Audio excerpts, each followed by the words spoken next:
What forgotten SEPTA historical routes existed in Philadelphia? Imagine walking through Philadelphia and discovering streets once bustling with streetcars and buses that no longer run today. Hidden in the city's transit history are routes that tell stories of change and growth. Some routes only lasted a short time, while others transformed into different services. One such route was Route 51, a short-lived streetcar line that operated in 1995 and 1996. It was designed for tourists, running from Center City to the Philadelphia Zoo using refurbished PCC streetcars. It only ran on some tracks that are now dormant, and due to low ridership and little publicity, it was discontinued after a year. Back in the mid-20th century, many streetcar lines were replaced by buses.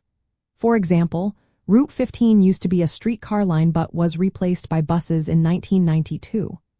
Interestingly, in 2005, service on Route 15 was restored on Girard Avenue with rebuilt PCC streetcars.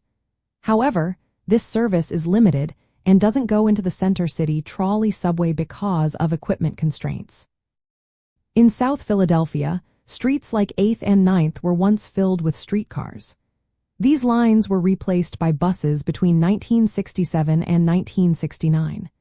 The construction of the PATCO Speedline underneath 8th Street played a role in this change, as it made bus service more practical in that corridor. Looking at the suburbs, the original Schuylkill Valley lines and Trenton, Philadelphia coach lines were acquired by SEPTA in the 1970s.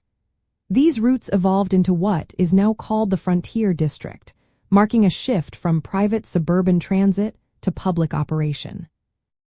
Another notable part of Philadelphia transit history is the Red Arrow lines.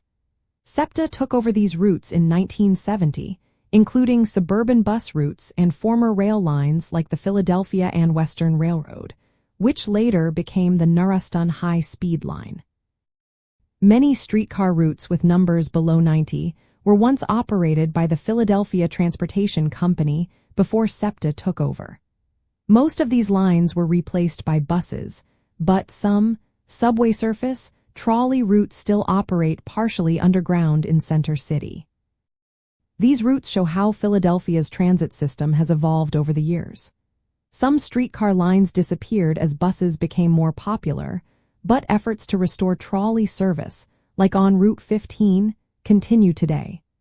Knowing about these forgotten routes helps us appreciate how the city's transit has shaped its neighborhoods and how it might grow in the future.